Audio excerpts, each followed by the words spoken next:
सम्मान्य अध्यक्ष प्रोफेसर दिलीप सिंह जी, बंधुवर प्रकाश उदय जी, आदरणीय पंडित जी और सभागार में उपस्थित हम सबके आदरणीय और इस पूरे महायज्ञ के सर्वा आदरणीय दयानिधि मिश्र जी, भाई बलराज पांडे जी और मित्रों, प्रकाश उदय ने एक बिल्कुल अज्ञात और इतनी महत्वपूर्ण पहलू पर कुछ बातें रखी, मन एकदम विह्वल हो गया उसको सुन के। और बार बार यह अनुभव होता है पंडित जी को पढ़ते हुए कि वास्तव में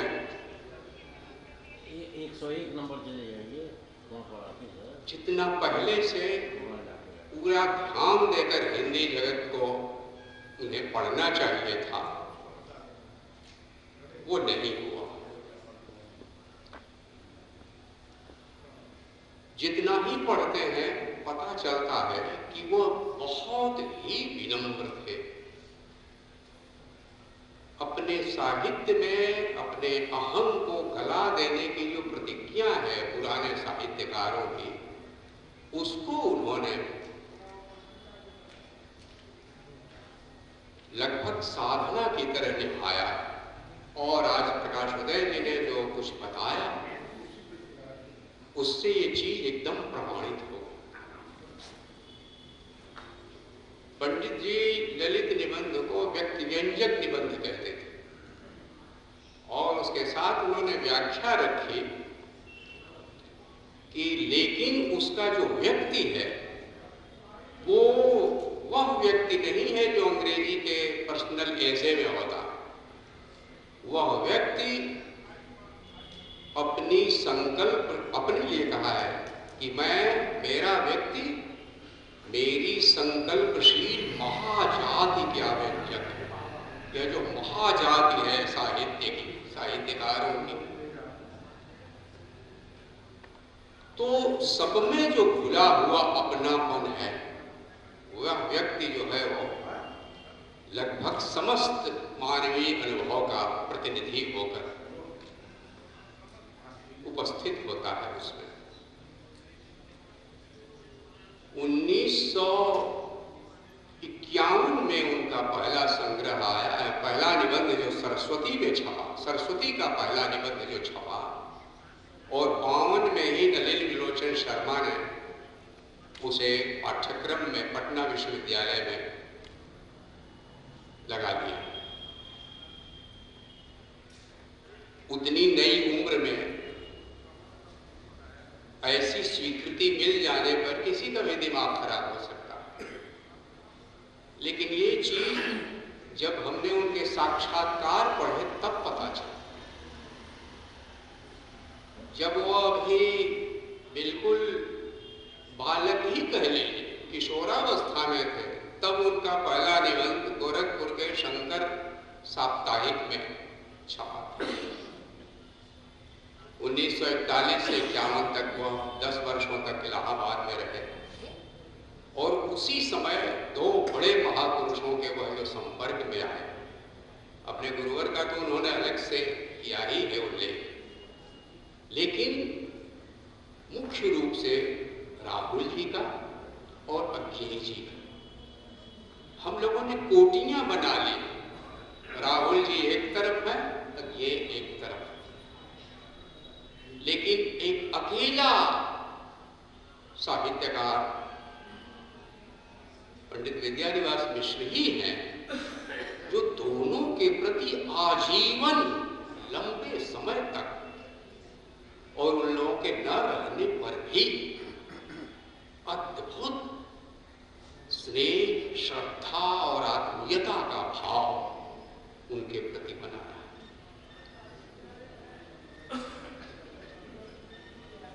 सबसे महत्वपूर्ण निबंध वे हैं साक्षात्कार वो है जो राजेंद्र प्रसाद पांडे ने उनसे लिया। अपने बारे में पंडित जी ने बहुत कम लिखा, जबकि ललित निबंध में बहुत कुछ कहने के लिए गुंजाइश थी, लेकिन इस निबंध में उन्होंने बताया अपने घर परिवार के बारे में, और जो कुछ बताया है उसमें भी अपने साहित्य को ही रखा है ध्यान में। उन साक्षात्कारों से उनके साहित्य को, उनके व्यक्तित्व को समझने के अनेक बुनियादी सूत्र मिलते हैं। उसमें उन्होंने कहा है कि मुझे अपने पितृपक्ष से, अपने घर परिवार से, पितृपक्ष से शास्त्र का संस्कार मिला, और मातृपक्ष से मुझे लोक का संस्कार मिला। और ये लोक और शास्त्र का जो संतुलित क्रम है वो उनके साहित्य में बचपन के उन संस्कारों का ही जैसे विकास हो, वो भी उन्होंने आजीवन और इतने सुंदर ढंग से उसे निभाया। लोक साहित्य पर तो एक समय ऐसा आया जनपदी आंदोलन वाला कि बहुत लिखा गया, लेकिन प्रायः लोगों ने फोकलोर के अनुवाद की तरह ही उसकी व्याख्या की। मेरे ध्यान में अकेले पंडित विद्यानिवास मिश्र हैं जिन्होंने उसकी व्याख्या इस रूप में की कि लोक शास्त्र से घटकर प्रमाण नहीं। उन्होंने कहा न लोक शास्त्र का विरोधी है, बल्कि वह शास्त्र का पूरक है, और शास्त्र भी लोक के आत्यंतिक विरोध में जाना शास्त्र के लिए ठीक नहीं मानता। जैसा कि वो शंकराचार्य का उद्धरण रख के बताया गया, यद्यपि शुद्धम लोक विरुद्धम नहीं करणीयम नहीं करणीयम। पंडित जी ने गांव पर बहुत ही द्रवित होकर बड़े भारे मन से गांव पर चर्चा की। उनके पूरे साहित्य में यहाँ से वहाँ तक गांव का एक परिचय मिलता। अपने साक्षात्कारों में उन्होंने बताया है कि मैं बार बार अपने उस देखे हुए गांव के जीवन और संस्कार को बार बार क्यों दोहराता। उन्होंने कहा कि इसलिए कि वह भूल न जाए, इसलिए उसकी याद दिलाने की बराबर जरूरत है। और यह भी नहीं है कि वो बिल्कुल अपने समय का देखा हुआ जो गांव है और नया जो परिवर्तन है, इस परिवर्तन के बारे में उनको पता न हो। उन्होंने बड़े दर्द से कहा, इस लक्षित किया उस अंतर को। गेहूं पहले अकेले नहीं बोया जाता था, जौ के साथ मिला के बोया जाता था। उन्होंने कहा अब जौ की खेती खत्म हो गई, अब अमराइयां बहुत सारी थी, आम धीरे धीरे बगीचे उसके कटते जा रहे हैं। उन्होंने कहा पोखरे पटते जा रहे हैं, मकान पक्के हो गए हैं, चाय घर ज्यादा बन गए हैं, लेकिन आदमी भीतर से दरिद्र होता चला गया। अगला ही वाक्य है जिससे मालूम होता है कि दरिद्रता माने क्या। उन्होंने कहा लोगों की दरियादिली कम होती चली गई। अपने पिता को और बाबा को याद किया कि पेड़ से गिरा हुआ जो फल है उस पर सबका अधिकार।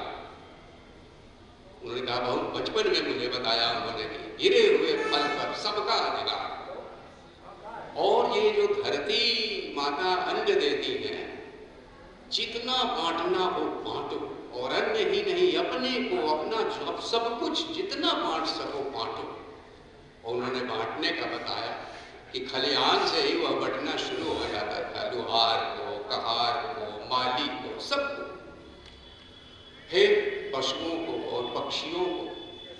घर आने पर तो ये जो बांटने वाला भाव है, अजय चतुर्वेदी उसको कहते थे दलित द्राक्षा की भांति निचोड़ कर दे दो।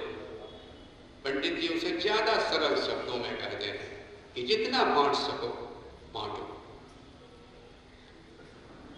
अज्ञेय के बारे में, अज्ञेय की तो एक अंग्रेजी में जीवनी आई है बड़ी, लेकिन पंडित जी के मुख से ही अज्ञेय के बारे में बहुत बातें हमने सुनी थी।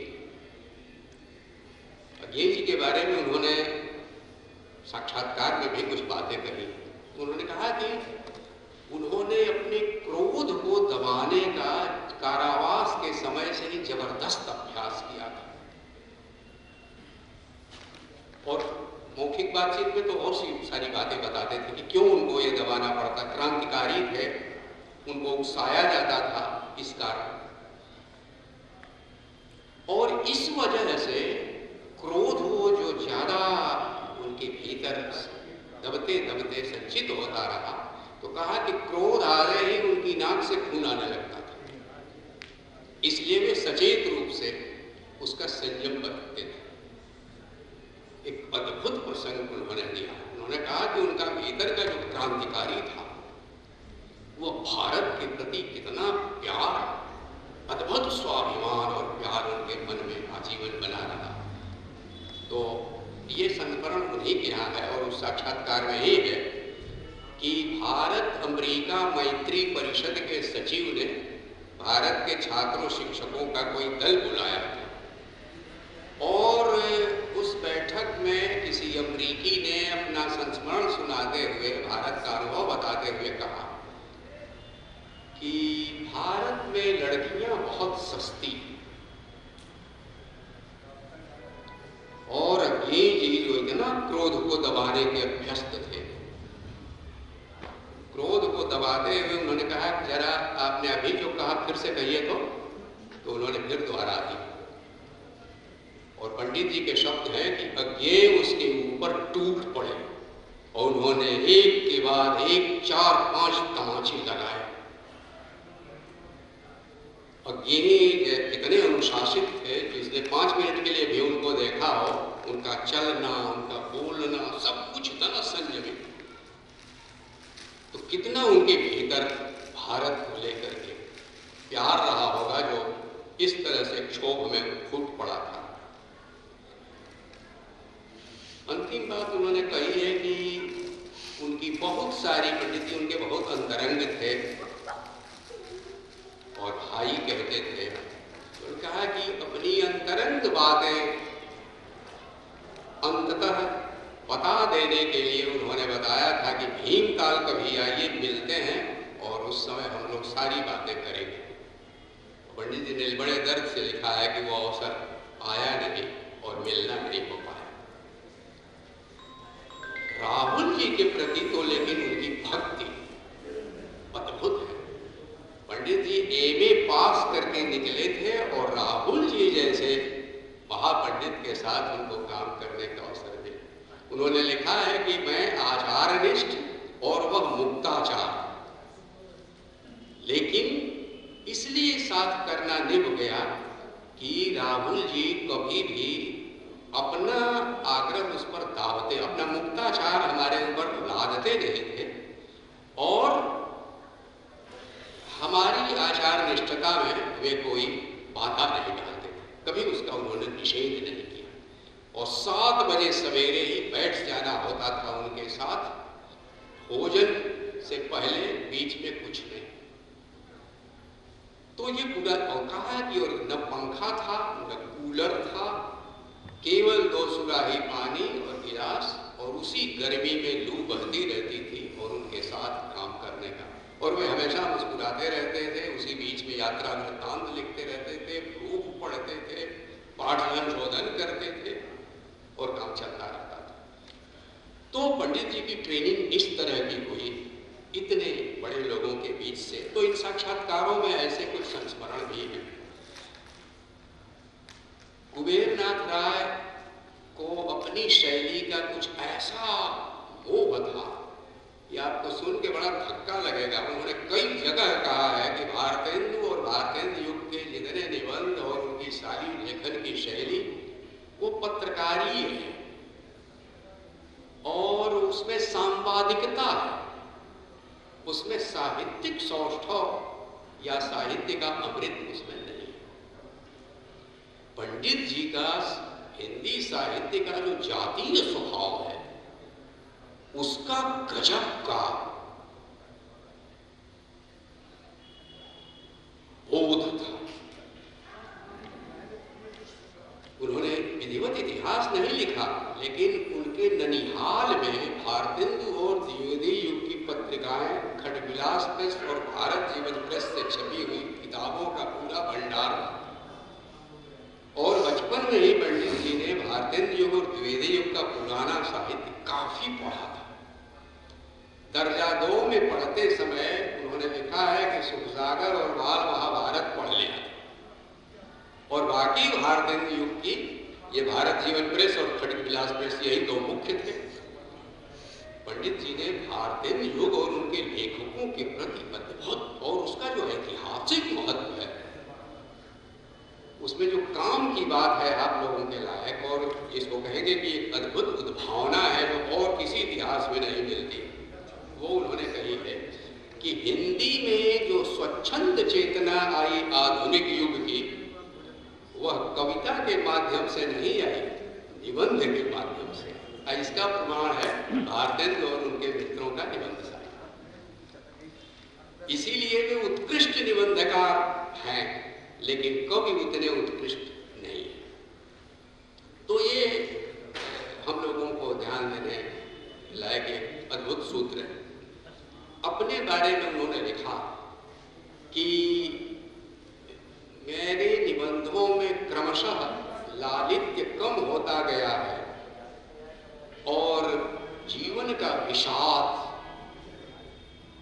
दर्द वो बढ़ता गया है, क्योंकि जीवन में जो तरह तरह के अनुभव, तीखे और कटु और तिक्त अनुभव होते चले गए हैं, तो उसका असर मेरे निबंधों पर आया है और मेरी ललिता सखी रूठती चली गई और इस तरह से मेरे निबंधों में दर्द और विषाद की मात्रा ये बढ़ती चली गई।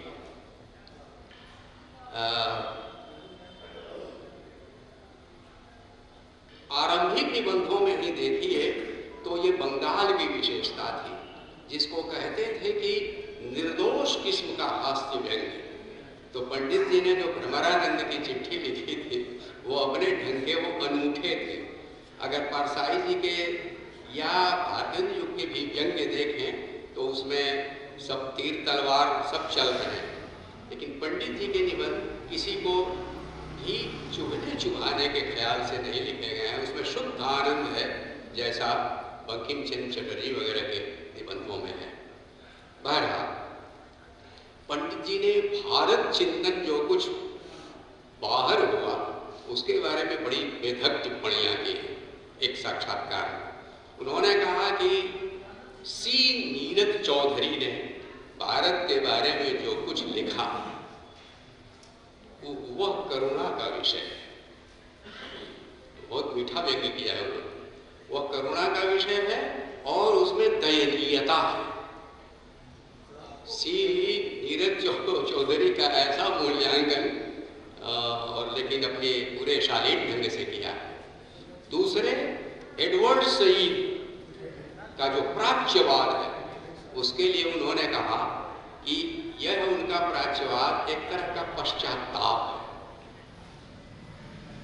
और तीसरे जो पीएस नायपाल है, उन्होंने कहा कि ये अच्छी बात है कि जहां अंधकार था वहां उन्होंने उजास देखा, और अगर उन्होंने अंधकार की जगह उजास देखा तो यह उनकी आत्म खोज है, लेकिन उनकी अपनी खोज मेरी खोज नहीं हो सकती। ये जो निज तंत्रता है, यानी जो भारत का है, मैं प्रवासी भारतीय नहीं हूं, इसलिए मेरा चिंतन, इसलिए उसका वह मूल्यांकन उस ढंग से करते हैं कि भारत का हो करके जो भारत चिंतन करेगा वो दूसरे ढंग का होगा। आनंद कुमार स्वामी की दृष्टि को उन्होंने एक शुद्ध भारतीय दृष्टि के रूप में देखा और उसकी 3 विशेषताएं बतलाई। पहली यह कि आनंद कुमार स्वामी ने ये बताने की कोशिश की अपनी लंबी व्याख्याओं में कि भारतीय कला जीवन से बाहर नहीं बल्कि कला जीवन में ही अनुस्यूत है। दूसरी चीज आनंद कुमार स्वामी ने जो कही वह था कि आध्यात्मिकता और भौतिकता भारत में परस्पर विरोधी नहीं है, बल्कि ओतप्रोत है।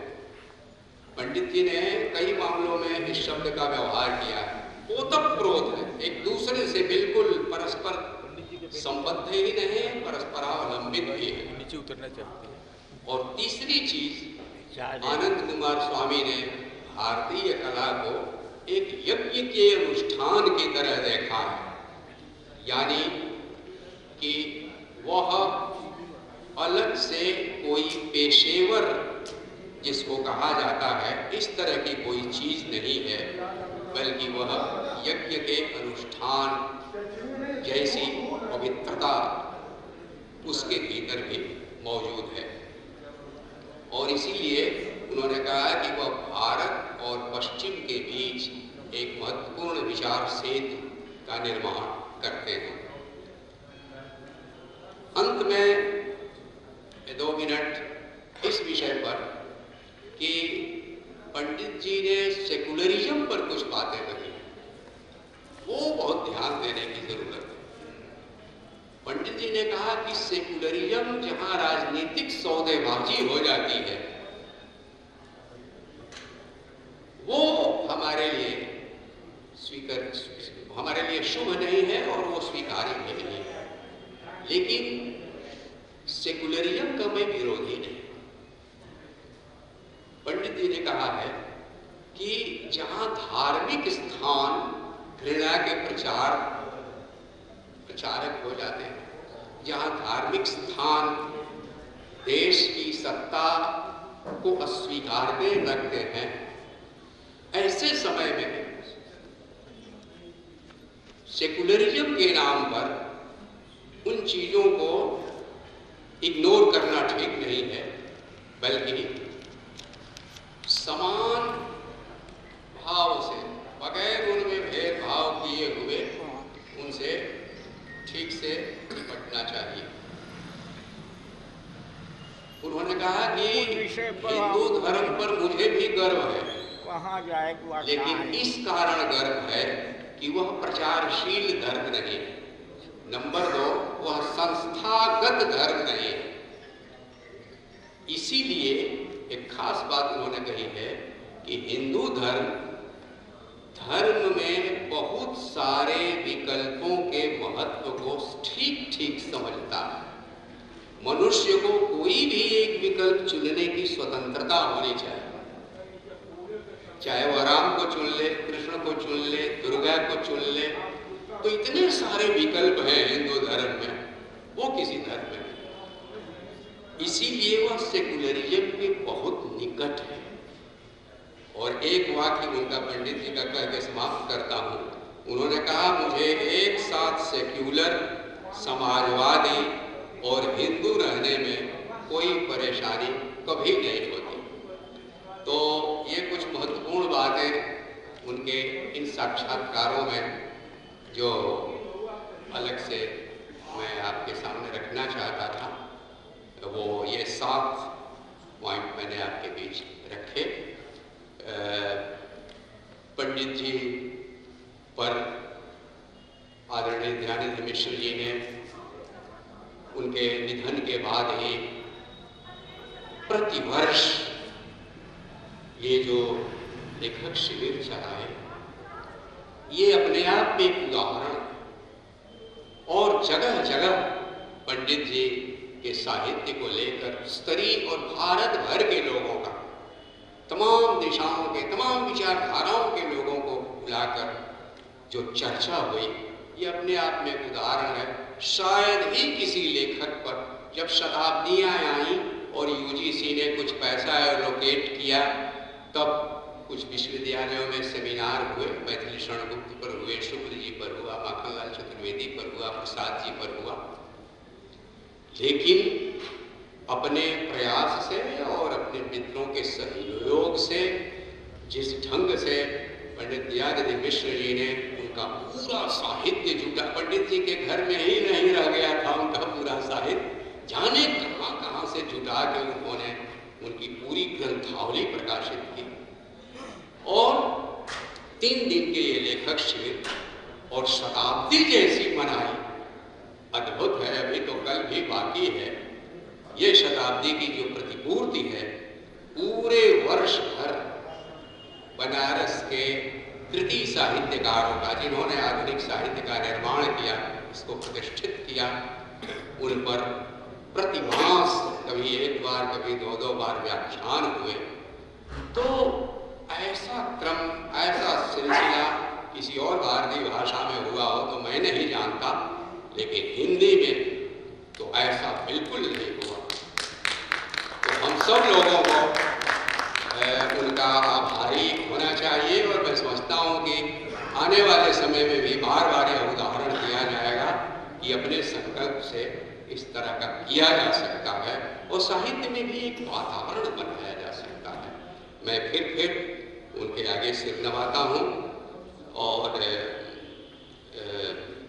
हम लोगों को उन्होंने प्रतिवर्ष शिविर में और जब भी पंडित जी पर या अन्य प्रसंगों में भी उन्होंने बुलाया तो हम लोगों का सौभाग्य कि उनका स्नेह मिला और हम लोगों ने भी 2-4 आहुतियाँ उसमें डाली। आज मैं